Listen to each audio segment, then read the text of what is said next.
বাড়িতে ফিরে সত্যবতী মার কাছে কান্নাকাটি বাঁধিয়ে দিয়েছে। সত্যবতী, তুমি ভেবে দেখেছো আমি তো কিচ্ছু পেলাম না, তাহলে গৌর সেবা দেব কি দিয়ে? স্বামী, তুমি ভেবো না, তুমি চিন্তা করো না, এখনো তো তোমার সত্যবতী মা বেঁচে আছে। লোকে দাঁড়ে দাঁড়িয়ে পেলে না তো কি হয়েছে? আমার ঘরের চালে তো একটা কচি লাউ হয়ে আছে। ভগবানের খুব পছন্দের খাবার বাবা, কচি লাউয়ের পায়েস। কেউ যদি বানিয়ে দেয়, আমার মহাপ্রভু বললেন সারা জীবন আমি সেই ভক্তের দরজায় বন্দী হয়ে যাই। তার সত্যবতী মা স্বামীকে বলছে তুমি ততক্ষণে স্নানে যাও, আর আমি কচি লাউটাকে পেড়ে কচি লাউটাকে দিয়ে একটু পায়েস বানিয়ে রেখে দিই, আর ততক্ষণে নিমাই এসে প্রসাদ পাবে।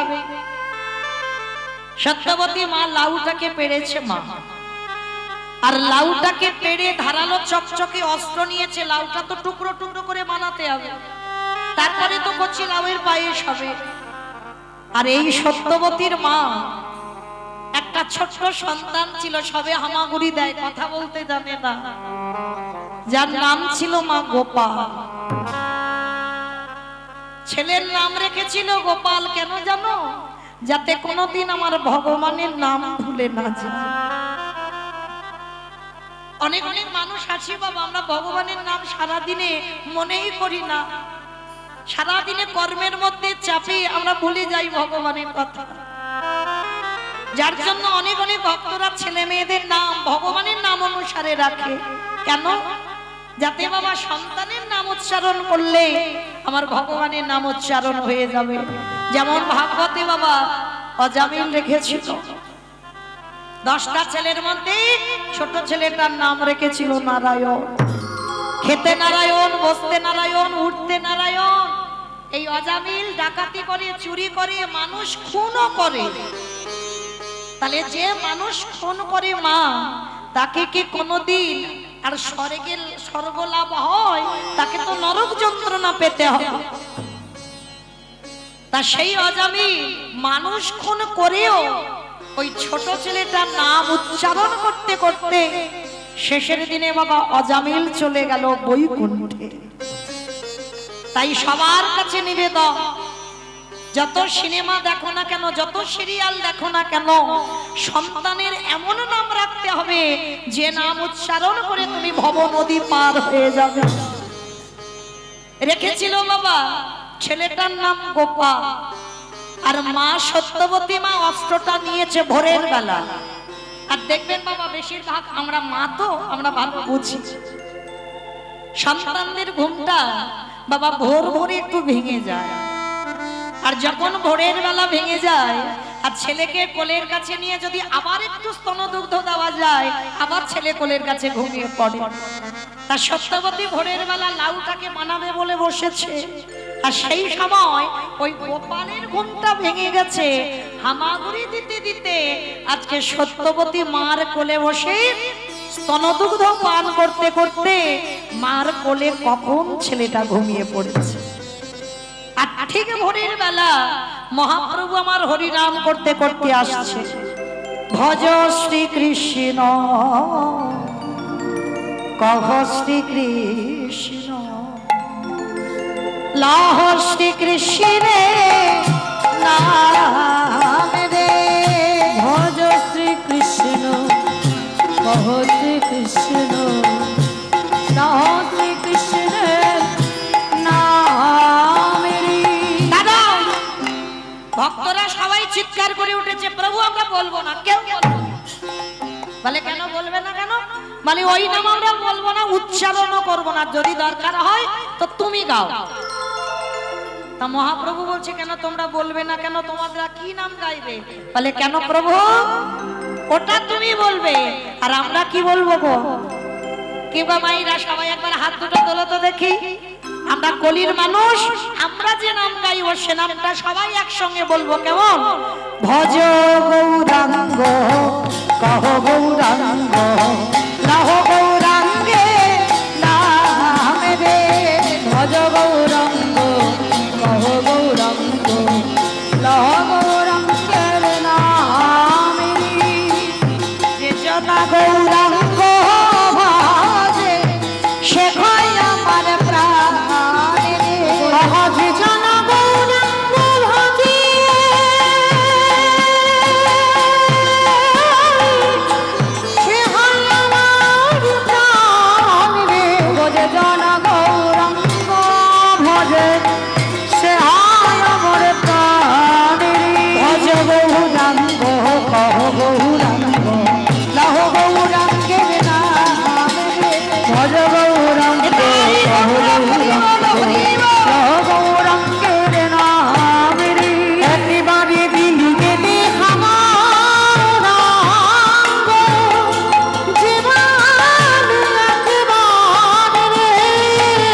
হরিনাম করতে করতে ওই শঙ্করাচার্যের ঘরের দিকে আসছে, আর ওই হরিনামের ধ্বনিটা শঙ্করাচার্যের স্ত্রী সত্যবতীর কানে বেজেছে।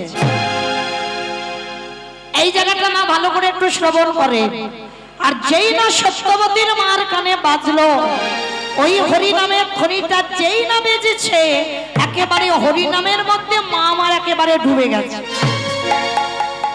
মানে আর কোনো খেয়াল নেই আমি কোথায় বসে আছি, আমি কি কর্ম করছি, কি আমার চারিদিকে আছে, বাবা কোনো খেয়াল নেই, একেবারে হরিনামে ডুবে গেছে। আর যেই না হরিনামে ডুবে গেল, ওই ধারালো চকচকে অস্ত্রটা সামনে ছিল, আর কচি লাউ আর গোপালের মাথাটা একই জায়গায় ছিল। সত্যবতী মামা আর বুঝতে পারলো না, ওই লাউ মনে করে চকচকে অস্ত্রের কাছে গোপালের মাথাটাকে টেনে তুলেছে। মহাপ্রভুর হরিনাম হচ্ছে, আর ওই হরিনামে মাথা দোলাতে দোলাতে কাঁপছে। আর দেখবেন মা, চোখের জল যদি এসে যায় আবছা আবছা হয়ে যায়, ভালো করে দেখতে পাচ্ছে না সত্যবতী মা। আর লাউ মনে করে গোপালের মাথাটাকে নিয়ে ওই ধারালো চকচকে অস্ত্র দিয়ে ওই গোপালের মস্তকটাকে ছেদন করে দিয়েছে। সত্যবতী মা কিছু বুঝতে পারলো না, কিছু জানতে পারলো না। যখনই ছেলের মাথাটা কেটে দিয়ে মা নিজের হাতে টুকরো টুকরো করছে, যেমন লাউ টুকরো করে যেমন থালাতে গুছিয়ে রাখে, সত্যবতী মা আমার লাউয়ের মতো টুকরো টুকরো করে গুছিয়ে রেখেছে। খেয়াল নেই যে আমি কার মাথা কেটেছি। এদিকে প্রভু আমার হরিনাম করতে করতে ওদেরই বাড়িতে আসছে। ভালো করে অনুভব করবেন বাবা, যারা গৌর ভালোবাসে তাদের কি দুর্দশাটা হয়। শঙ্করাচার্য স্নান করে দুয়ারে এসেছে, আর দুয়ারে এসে বাবা যেই না উঠানে একটা চরণ দিয়েছে, চমকে কি এত রক্ত, এত রক্তের স্রোত কোথা থেকে বইছে আমি তো বুঝতেই পারছি না। এত রক্ত আমি কোনোদিনই দেখিনি। উঠান থেকে যেই না বারান্দায়টা পা দিয়েছে, দেখে না সত্যবতী মা আমার হরিনামে মাথা দোলাচ্ছে, হরিনামের ধ্বনিটা আসছে। প্রভু তো আসছে নগর ভ্রমণ করতে, আর ওই ছেলের মাথাটা টুকরো টুকরো করে কেটে থালাতে রেখে সত্যবতীর মায়ের সর্ব অঙ্গটা রক্তে রক্তাক্ত হয়ে গেল। যখনই সর্ব অঙ্গটা রক্তে রক্তাক্ত হয়ে গেল, সত্যবতী মা আমার কিছুই বুঝতে পারছে না, কিছুই জানতে পারছে না, কারণ সে কি কর্ম করেছে।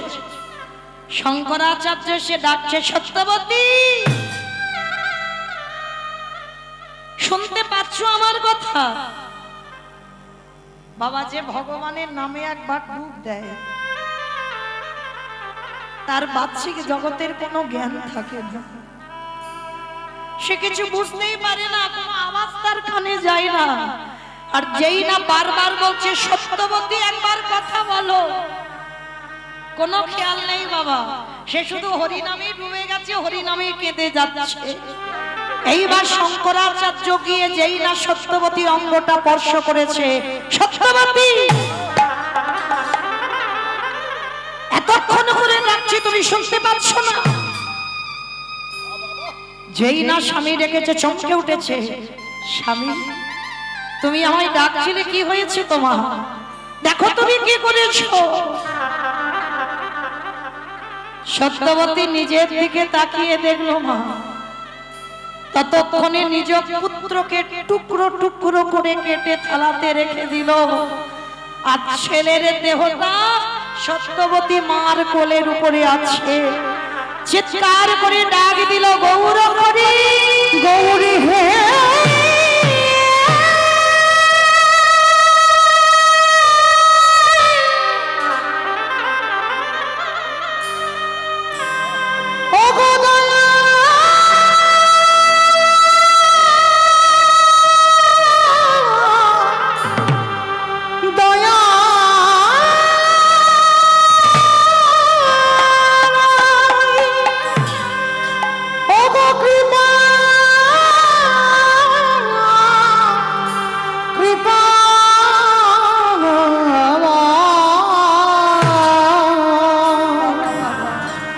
বলো কোন অপরাধে আমায় পুত্র হারা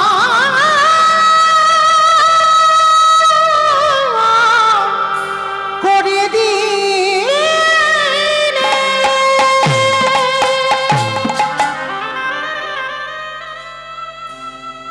আমি বুঝতে পারিনি গৌরহরি, তোমায় ভালোবাসলে তার শেষ পরিণতিটা এমন হবে। আমি যদি বুঝতে পারতাম তোমার নাম আমি কোনোদিন ভালোবাসতাম না। আমি যদি জানতে পারতাম তোমার নাম আমি কোনোদিন উচ্চারণ করতাম না। শঙ্করাচার্য যেই না দেখছে সত্যবতী মা পাগলিনীর মতো কাঁদছে, মানে অবলা ছেলে এখনো কথা বলতে পারে না, নিজের হাতে মা টুকরো করে কেটেছে। আর ওদিকে গৌরহরি বাড়িতে আসছে, শঙ্করাচার্য সত্যবতীর মুখটা চেপে ধরে বলছে চুপ করো, চুপ করো, কেঁদো না, কেঁদো না সত্যবতী, কেঁদো না। কেন ভুলে যাচ্ছ? আজ আমি তোমাকে একটা সত্য কথা বলে রাখি, সত্য বলবো। আমার ছেলেটা মরে গেছে, আমার ছেলের এই মৃত্যু শোক আমি সইতে পারবো, কিন্তু আমার বাড়িতে যে আজকের আমার গৌরহরি আসবে না, আমার বাড়িতে যে একটা দিন হরিনাম বন্ধ হবে, এইটা আমি সহ্য করতে পারবো না। কেমন ভক্ত দেখেছো, ছেলে মরে গেছে সহ্য করতে পারবে, কিন্তু একদিন বাড়িতে হরিনাম হবে না, এইটা সহ্য করতে পারবে না। কিন্তু মাহাতো বাবা ধৈর্য ধরতে পারে, বাবার মনের কষ্টটা সবার কাছে বলতে পারে না, কিন্তু মা বলতে পেরে যায়। সত্যবতী মা এত কাঁদছে, শঙ্করাচার্য মুখটা বেঁধে দিয়েছে যাতে আওয়াজ না বেরোয়, আর ছেলের টুকরো করা দেহটা পুটলিতে করে বেঁধে ঘরের মধ্যে রেখে দিয়েছি, যাতে আমার গৌরহরির কাছে চলে না আসে। সত্যবতী মায়ের হাতে পায়ে দড়ি বেঁধে দিয়েছি, ঘরের দরজা বন্ধ করে স্ত্রীকে রেখে দিয়েছে, আর ওদিকে গৌরহরি আমার হরিনাম করতে করতে শঙ্করাচার্যের বাড়ি ঢুকেছে। প্রতিদিন যেমন আনন্দ হয় আজও হচ্ছে। শঙ্করাচার্য প্রতিদিন প্রভুর সঙ্গে নগর ভ্রমণ করে, আর নয়ন জলে বক্ষ যুগল ভাষায়। কি বাবা, আমরা তো নগর ভ্রমণ নাচানাচি করে করি, নবদ্বীপের মানুষরা মহাপ্রভুর সঙ্গে যখন হরিনামে যেত, নয়ন জলে তাদের বক্ষ যুগল ভেসে যেত। শঙ্করাচার্যের বাড়িতে বাবা আজকের হরিনাম হচ্ছে, সবাই নাচানাচি করছে, শঙ্করাচার্য প্রতিদিন কাঁদে, আজও কাঁদছে। তবে বাবা আজকের কান্নাটা একটু আলাদা, কারণ দুটো শোক তো একসঙ্গে হয়েছে, পুত্র হারাবার শোক, আর প্রভু যদি আজকে জেনে যায় যে আমার বাড়ি অসহজ হয়েছে, তাহলে কালকে থেকে আমার বাড়িতে আর হরিনাম হবে না। এই দুটো শোক, হরিনাম বন্ধ হবার শোক আর পুত্র হারাবার শোক, দুটো একসঙ্গে হয়েছে। যখনই নয়ন জলে বুক ভাসিয়ে কাঁদছি, প্রভু আমার এসে জিজ্ঞাসা করছে, আচ্ছা শঙ্করাচার্য, তোমার কাছে আমি আজকের একটা কথা জানতে চাই। কি কথা গৌরহরি? আচ্ছা তুমি প্রতিদিন হরিনাম শোনো, হরিনাম গাও, কিন্তু কোনোদিন তো তোমাকে আমি এত কাঁদতে দেখি না। বলতে পারবে তোমার বাড়িতে কি কোনো অমঙ্গল ঘটেছে? বলো না, তোমার বাড়িতে কি কোনো দুর্ঘটনা ঘটেছে?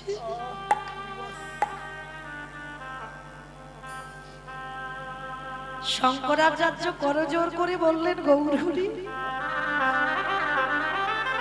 যার বাড়িতে আমার মঙ্গলময় হরি দাঁড়ায় তার বাড়িতে কি কোনোদিন অমঙ্গল ঘটতে পারে? ঘটেনি প্রভু, আমার ঘরে কিচ্ছু হয়নি, তুমি হরি নাম করো। কিন্তু শঙ্করাচার্য, আমি প্রতিদিন কীর্তন গাই, কীর্তনে আমার কোনোদিন কণ্ঠ রোধ হয়ে যায় না। প্রতিদিন কীর্তন গাই, কোনোদিন আমার বনফুলের মালা গলা থেকে ছিঁড়ে যায় না। প্রতিদিন কীর্তন গাই, আমার কীর্তনে কোনোদিন তাল ভঙ্গ হয় না। কেন জানি না মনে হচ্ছে তোমার বাড়িতে কোনো দুর্ঘটনা ঘটেছে। না না গৌরহরি, কিচ্ছু ঘটেনি আমার বাড়ি। আর এদিকে সত্যবতী মা দরজা বন্ধ করা, হাতে পায়ে দড়ি বাঁধা, শুধু মনে মনে আকুল প্রাণে কাঁদে আর বলে, গৌরহরি, গৌরী হে,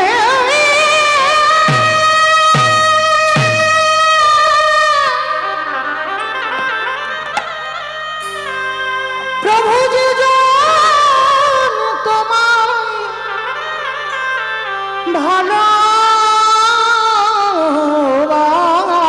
ভালোবাসে, বলো না, তার কি এমনি করে কাঁদিতে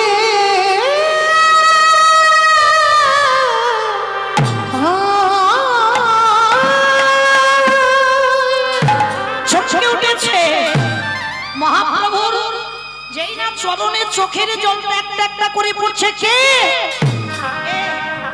কেমন ভক্ত যার চোখের জল আমার চরণ দুটো ভাসিয়ে দিচ্ছে? আচ্ছা শঙ্করাচার্য, আমি সবাইকে দেখছি, আমি সত্যবতী মাকে তো দেখতে পাচ্ছি না। প্রভু, ওর শরীরটা ভালো নেই, ঘরে আছে। তবু সত্যি বলছে না, কারণ সত্যি বললে হরিনাম বন্ধ হয়ে যাবে। হরিনাম বন্ধ হবে, এটা সহ্য করতে পারবে না। মহাপ্রভু মনে মনে ভাবছে, শঙ্করাচার্য, পৃথিবীতে সবাই মিথ্যাবাদী, কিন্তু তুমি মিথ্যা বলবে এটা আমি ভাবি না।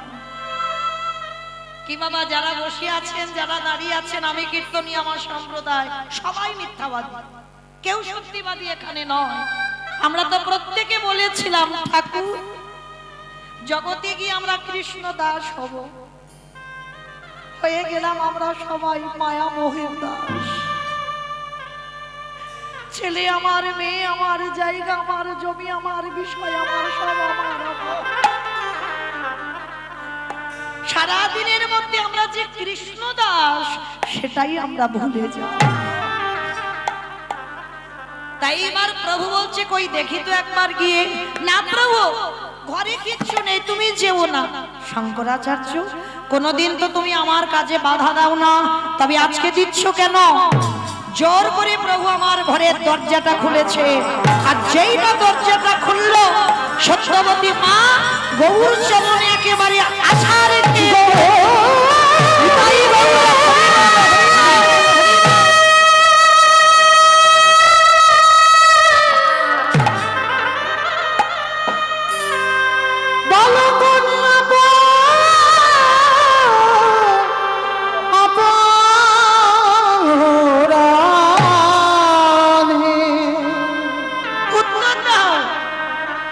আমায় পুত্র হারা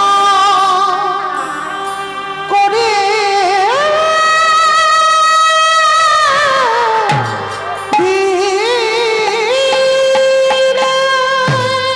আমি তো কোনোদিন তোমার কাছে বলিনি আমার সংসার দাও, কোনোদিন বলিনি আমার পুত্র দাও, কোনোদিন বলিনি আমার পরিজন সোনা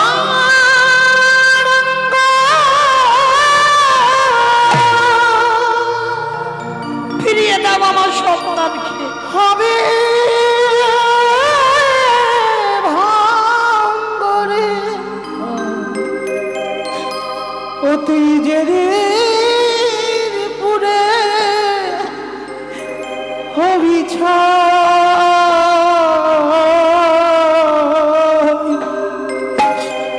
যাবি উড়ে নীলাকাশে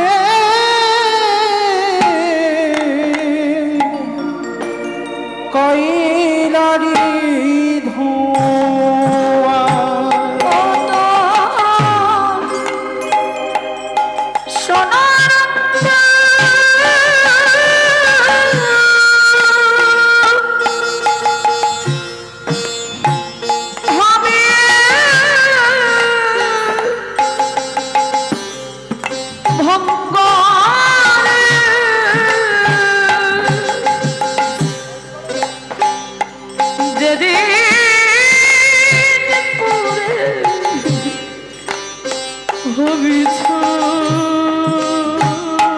ফিরিয়ে দাও আমার ফিরিয়ে দাও যাবে ওরা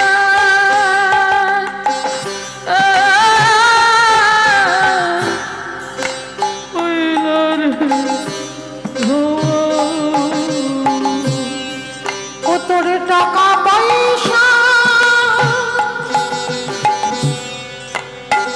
বাড়ি গাড়ি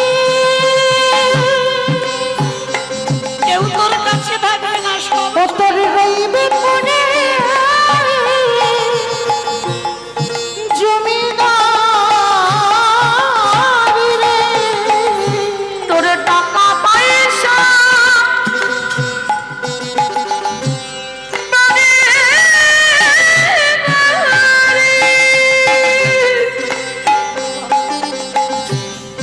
রইবে মনে যদি দাঁড়ি ও তারে বাঁশির টানে সকাল ছেড়ে তার বাঁশির টানে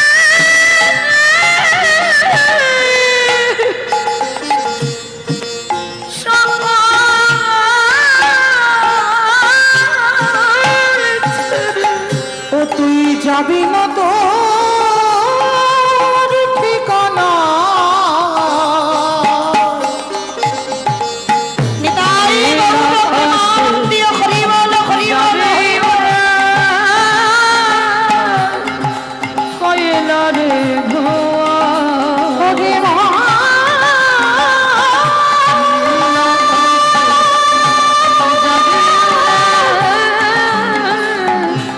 হরে মা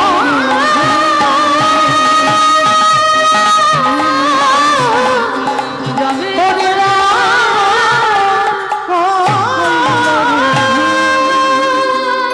গৌর চরণে পড়ে বলল বলো না কে তোমায় বলি ভগবান তুমি আমার পুত্রটাকে তোমার হরি নাম শুনলাম বলে আমি লাউ মনে করি আমার ছেলেটাকে কেটে দিলাম গৌর হরি আজকে থেকে তোমায় কেউ ভগবান বলবে না কেউ তোমায় ভালোবাসবে না যখনই কাঁদছে সত্যবতী মা প্রভু আমার বলছে দাঁড়াও কান্নাকাটি করো না আমি দেখছি তোমার ছেলে কোথায় গেছে পরশমণির পরশে লোহা সোনা হয় মা এই পরশমণি পাথর লোহাতে ঠেকালেই লোহা সোনা হয়ে যায় খুব মূল্যবান কিন্তু বাবা পরশমণির থেকে আরো মূল্যবান সেটা হলো আমার গৌর চরণ ওই পরশমণির যে একবার সম্মান পেয়েছে তার কোনো জ্বালা থাকে না এই বলতে গিয়ে মনে পড়ে গেল বাবা মানকর স্টেশন আমি কীর্তনে গিয়েছিলাম বাবা প্রতি বছর সেই জীবনের বাড়িতে আজও কীর্তন হয় সেই মানকর স্টেশনে অনেকে নাম শুনেছেন জায়গাটার নাম মানকর এই মানকরে একজন ভক্ত ছিল যার নাম ছিল জীবন এই জীবন তার 5টা মেয়ে ছিল জানো আর এই 5টা মেয়ের এত অভাবের সংসার বিয়ে দিতে পারছিল না এখনকার দিনে তো সমাজ নয় বাবা যে জামাই খুঁজতে লাগবে না কিন্তু তখনকার দিনে একটা জামাই খুঁজতে গেলে বাবার কত ছাতা জুতো ছেড়ে যেত তা 5টা মেয়েকে বিয়ে দেবে কি করে আর এই কথা ভেবে ওই যে বাবা বিশ্বনাথের কাছে গিয়ে কাশীধামে বিশ্বনাথের কাছে গিয়ে জীবন খত দিয়েছিল বাবা খত মানে বোঝো তো মানে 1 সপ্তাহ অনাহারি অনিদ্রায় মানে একেবারে ষষ্ঠাঙ্গে দণ্ডবদ্ধ হয়ে পড়েছিল 1 সপ্তাহ।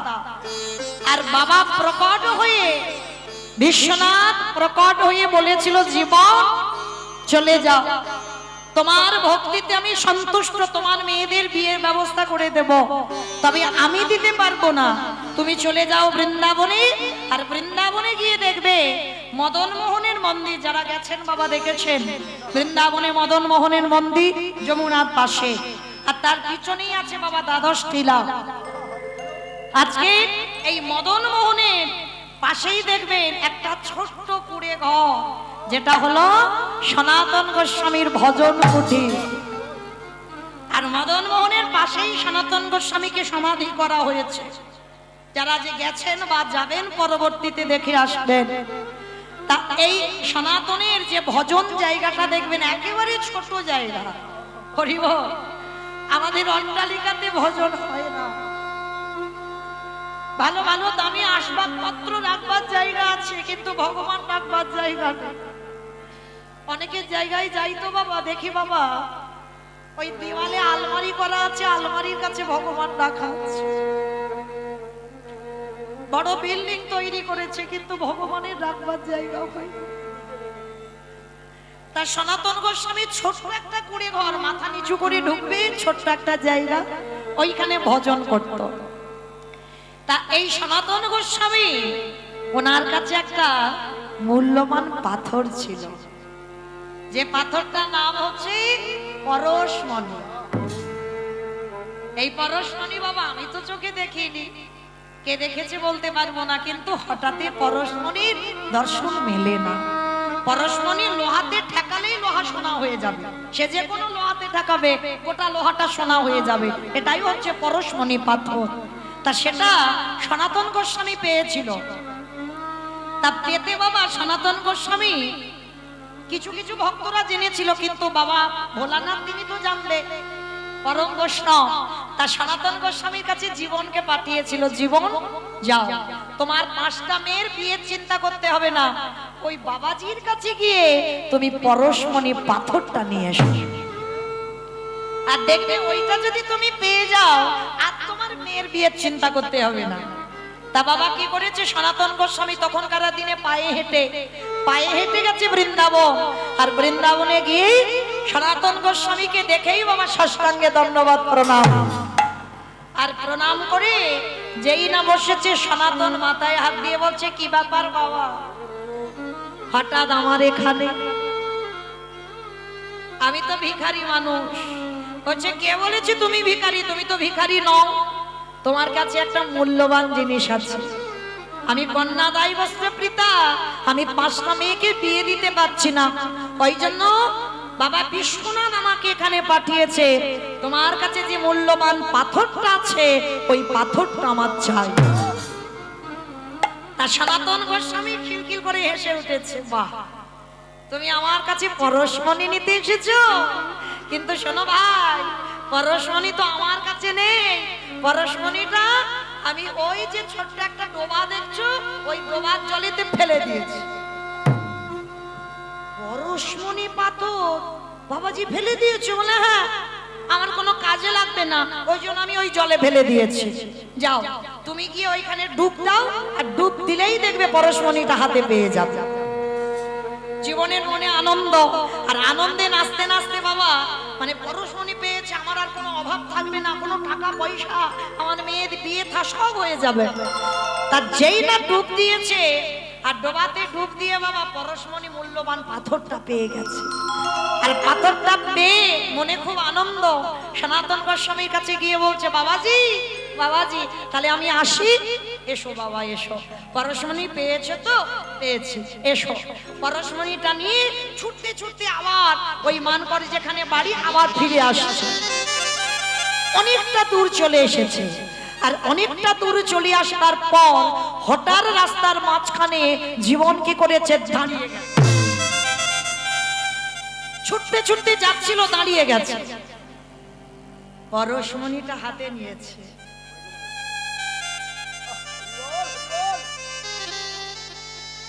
চেতনা সবার তো হয় না বাবা, হয় অনেকের দেরিতে হয়, অনেকের তাড়াতাড়ি হয়।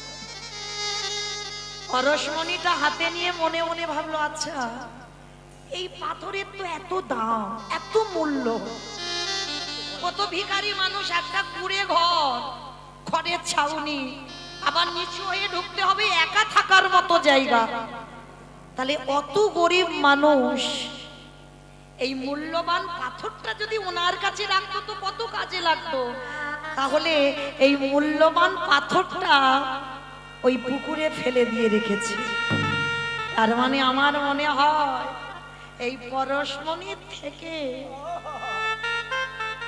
ওনার কাছে আরো মূল্যবান জিনিস আছে, যেটা সন্ধান আমি জানি না, যে সন্ধান উনি পেয়েছে। তাহলে তোমায় দেখতে হয় এই পরশমণির থেকে কি এমন মূল্যবান জিনিস যেটা ওনার কাছে আছে।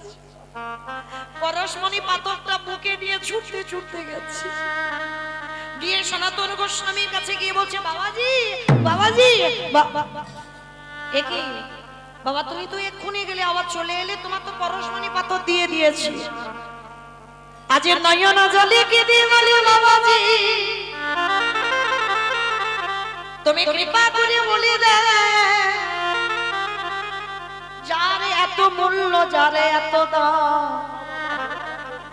তাকে তুমি ওই পুকুরে ফেলে রেখেছো, তাহলে একেবারে কৃপা করে বলে দাও এই পরশমণির থেকে তোমার কাছে কি এমন মূল্যবান ধন আছে, যে ধন তুমি আঁকড়ে রেখে এই পরশমণি পুকুরে ফেলে দিয়েছো।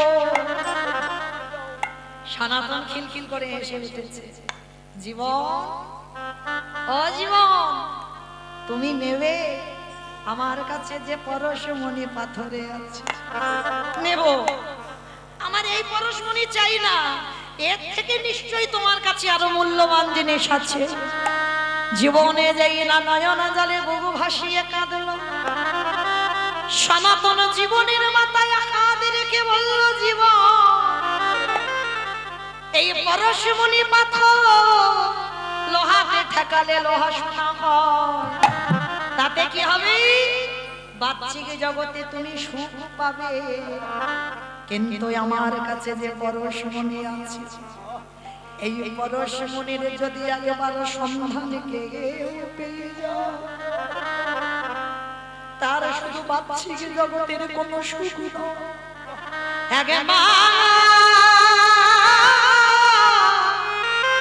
আমার কাছে যে মূল্যবান ধন আছে, সেই ধন যদি তুমি নিতে পারো, তোমার কি হবে জানো?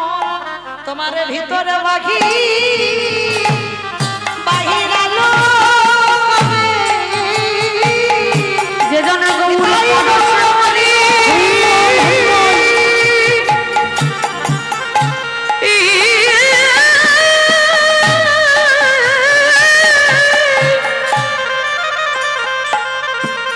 গৌর পরশমণি একেবারে ছোঁয়া পায় গো, ও তার ভিতর বাহির আলো গো। জীবন সনাতনীর চরণ ধরে বলল, বাবাজি একেবারে কৃপা করে করুণা করে সেই মূল্যবান সম্পদ আমায় দাও। সনাতন জীবনকে বুকে ধরে বলল, জীবনে রে, এই জগতে যদি সেই মূল্যবান সম্পদ পেতে হয়, যা জীবনে একেবারে যমুনা থেকে স্নান করিয়া শুদ্ধ বসনে পরিধান করি একবার আমার চরণে বস। এইবার সনাতন জীবনের কর্ণ বলে দিল, আজকে কৃষ্ণ যেই না কৃষ্ণ নামে জীবনের কানে গেল, সর্ব শরীরে কেঁপে উঠল, জীবনে কাঁদে আর বলে, গুরুদেব যে সম্পদের জন্য তোমার কাছে এলাম, তার থেকে থেকে মূল্যবান সম্পদে পেলাম, বলি আরে তো আমি ঘরে ফিরব না, তাই মনে হবে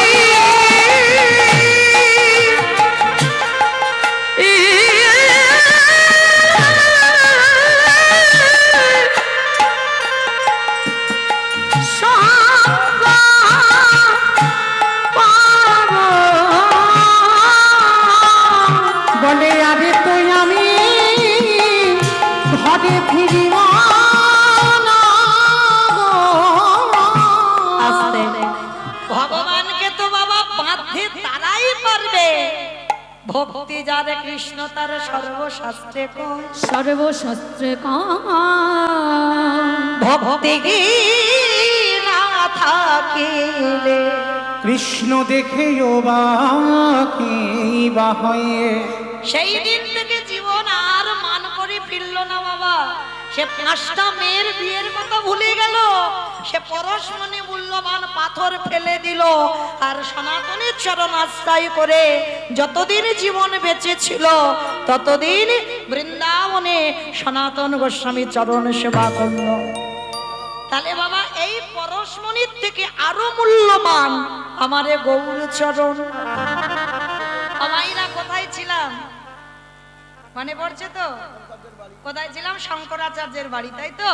তাহলে গৌর যে পরশ করে, যে ছেলেটা টুকরো টুকরো করে কেটে থালাতে রেখে দিল, যেই না গৌরী আমার পরশ করলো, সঙ্গে সঙ্গে পরিপূর্ণ সন্তান হলো। ছেলেটা যেন ঘুমিয়ে আছে, আর মহাপ্রভু গিয়ে ওই বদনটা নিয়ে শ্রবণের কাছে গিয়ে ডাকছে, গোপাল আয় আয় বাবা, তুই জগতে আবারে ফিরে আয়, তোর বাবা কাঁদছে, তোর মা কাঁদছে, ও গৌর যেই না ডাক দিল, আরে কে থাকতে পারে গোপাল। এই মজাটার ব্যাপারটা দেখেন কেমন। এইবার গোপাল ঘুমোচ্ছিল, উঠে পড়েছে। যে ছেলে কথা বলতে জানতো না সেই ছেলে কথা বলছে। এইবার উঠে গৌরকে দর্শন করে প্রণাম করে বলছে, প্রভু আমায় ডেকেছো? হ্যাঁ। এই মা কাঁদছে, বাবা কাঁদছে, ওই রকম তুই কে কাঁদিয়ে চলে গেলি কেন? আগে ফিরে আয় মার কোলে। গোপাল উঠে গিয়ে বলল, গৌর হরি বলো বলো, এরাই আমার কোন বাবা মা? কি বুঝলে? যে ছেলের জন্য এতক্ষণ পাগলিনী হলো মা, ছেলে বেঁচে গিয়ে প্রশ্ন করছে, প্রভু এরা আমার কোন বাবা মা? জগতে কতবারই আমার জন্ম হলো, জগতে কতবারই আমি মা পেলাম, জগতে কতবারই আমি বাবা পেলাম। ও ঠাকুর বলে দাও না, এরা আমার কত নম্বর বাবা মা? যেই না এই প্রশ্নটা করেছে, সত্যবতী মা পাশে দাঁড়িয়েছিল, শোনা মাত্র চমকে উঠেছে। যে ছেলের জন্য আমি পাগলের মতো কাঁদছি, সেই ছেলে প্রাণ ফিরে বলছি আমার কোন মা? এইবার গৌরের চরণ ধরে বলল, গৌরে খেয়ে এতদিন পরে আমি অনুভব করলাম, এ ছেলে আমার নয়, পরিবার আমার নয়, স্বামী আমার নয়, এ জগতে কেউ তো কারোর নয়। যদি কেউ আপন হতে হয়, দয়াল একজনই আপন, সেটা হলো তোমার রাতুল চরণ। এই জীবনে যে সময় থাকতে থাকিতে একেবারে গৌর চরণ আশ্রয় করি, তারই অচিরে কৃষ্ণ কৃপা পাইব। যে জন সময়